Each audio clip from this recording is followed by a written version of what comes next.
आप सभी को मेरा नमस्कार। तो हाल ही में हरियाणा स्टेट गवर्नमेंट के द्वारा एक ऑर्डिनेंस में उनके जो लोकल के कैंडिडेट्स हैं, उनके लिए प्राइवेट सेक्टर में 75% जॉब रिजर्वेशन की बात करी गई है।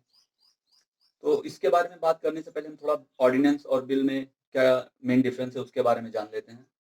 तो जब भी हमारे यहाँ अगर सेंट्रल लेवल पे बात करें तो पार्लियामेंट सेशन में है, या स्टेट लेवल पे बात करें तो लेजिस्लेचर। अगर वहाँ पे किसी को कोई भी कानून पारित करवाना है तो उसके लिए सबसे पहले एक प्रपोज़ल बिल के रूप में पेश किया जाता है। लेकिन अगर कोई हमारे यहाँ इमरजेंसी है, जैसे प्रेज़ेंट टाइम की ही बात कर लें, तो कोरोना क्राइसिस जो चल रहा है उसमें अगर ना तो हमारे यहाँ सेफ्टी मेजर्स को ध्यान में रखते हुए पार्लियामेंट सेशन में है, ना ही स्टेट लेवल पे लेजिस्लेचर। तो इस टाइम में अगर सरकार को कोई भी अपनी नियमावली या कोई निर्देश जारी करना है, तो उसको ऑर्डिनेंस के थ्रू जारी किया जाता है। तो हाल ही में हरियाणा स्टेट ने एक ऑर्डिनेंस पास किया है, जिसमें 75% रिजर्वेशन बताया गया है, जो कि केवल प्राइवेट सेक्टर में है। मैं गवर्नमेंट सेक्टर की बात नहीं कर रहा हूँ यहाँ पे। जिसमें ये बताया गया है कि कोई भी जो प्राइवेट फर्म है, कोई ट्रस्ट है या कोई भी इंडस्ट्री है, जिसमें 10 से ज़्यादा लोग अगर कार्यरत हैं, तो वहाँ पे ये ऑर्डिनेंस लागू होगा। और अगर इसको कोई वायलेट करता है, तो वहाँ पे लगभग 1 लाख तक का जुर्माना और जेल भी हो सकती है। तो इसमें बताया गया है कि जो भी जॉब्स हैं वहाँ पे, जो भी अपॉर्च्युनिटीज़ आ रही हैं, उनमें स्टेट के जो भी लोग हैं, उनकी 75% तक की रिज़र्वेशन होगी। साथ ही साथ जो भी एक लोकल डिस्ट्रिक्ट हैं, यानी एक डिस्ट्रिक्ट से कम केवल 10% तक के ही लोगों को लिया जा सकता है। साथ ही इसमें एक एग्ज़ेम्पशन ये है कि अगर कोई समझ लीजिए इंडस्ट्री है, वहाँ पे उसको अकाउंटेंट की आवश्यकता है, लेकिन जो उनको लोकल लेवल पे है, वो नहीं मिल पा रहा है। तो जो उनकी नीड है, अगर उसके अकॉर्डिंग उनको कैंडिडेट नहीं मिल रहा है, तो उनको एक एग्ज़ेम्पशन दिया जाएगा कि वो और कहीं से रिक्रूट कर सकते हैं।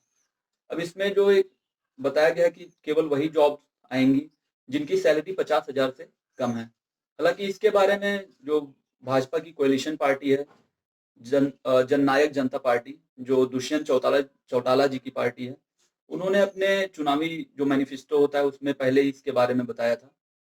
और ये हरियाणा जो है वो कोई पहला राज्य नहीं है जहाँ पे ऐसा ऑर्डिनेंस पास किया गया है।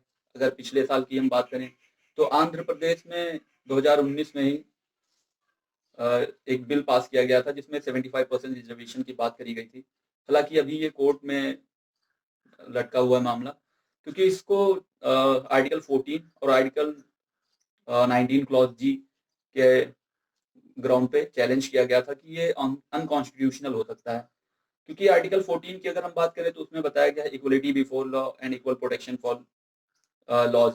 और साथ ही साथ जो आर्टिकल 19 है उसमें ये बताया गया है आर्टिकल 19 क्लॉज़ जी में कि कोई भी पर्सन है वो अपना कोई भी ट्रेड है या बिज़नेस है, उसको कहीं पे भी थ्रू आउट इंडिया कंडक्ट कर सकता है।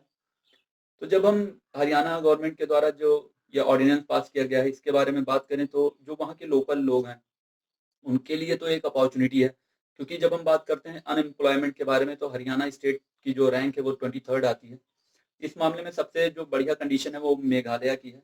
तो ये जो ये रैंक है वहाँ के लोगों की जो दशा है वो तो सुधरेगी ही सुधरेगी, लेकिन इसका अगर हम बात करें कि इसके नेगेटिव पॉइंट क्या हो सकते हैं, तो उसके लिए जो सबसे बड़ा नेगेटिव पॉइंट होगा कि जो अदर स्टेट्स के लोग हैं, उनके लिए एक अपॉर्च्युनिटी चली जाएगी। साथ ही साथ जो सबसे बड़ा नेगेटिव पॉइंट है वो ये होगा कि हमारे यहाँ जब हम बात करते हैं जॉब की, तो कोई भी पर्सन कहीं भी जाके जॉब कर सकता है। उससे ये होता है कि हमारे यहाँ एक यूनिटी कंडक्ट होती है। क्योंकि अगर कोई एक फर्म है जहाँ पे नॉर्थ ईस्ट से कोई आके काम कर रहा है, कोई वेस्टर्न इंडिया से आ रहा है, कोई सदर्न इंडिया से आ रहा है, तो उनमें जो एक कल्चरल एक्सचेंज है, वो होता है, लोगों के बीच में एक यूनिटी क्रिएट होती है। तो अगर हरियाणा गवर्नमेंट ने जैसे किया है, आंध्र प्रदेश ने किया है, ऐसे एक के बाद एक और भी स्टेट्स करने लगे, तो ये जो एक यूनिटी है, उसपे काफ़ी बड़ा इम्पैक्ट पड़ेगा।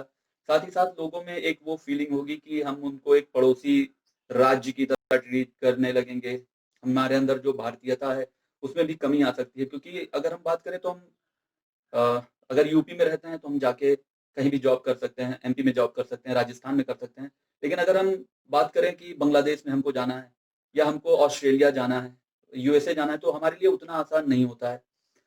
तो यही डिफरेंस हम क्रिएट करता है कि हम कहीं बाहर जा रहे हैं या अपने देश में हैं। तो इसमें एक ये काफ़ी बड़ा नेगेटिव इम्पैक्ट आएगा, ये जो ये मेरा है अपना विचार है। अगर आपको लगता है कि इस पे आपके क्या विचार हैं तो उसको ज़रूर बताएँ। साथ ही साथ अगर इस वीडियो से आपको कुछ सीखने को मिलता है तो इसको ज़्यादा से ज़्यादा शेयर करें और इसको लाइक करें, चैनल को सब्सक्राइब करें। धन्यवाद।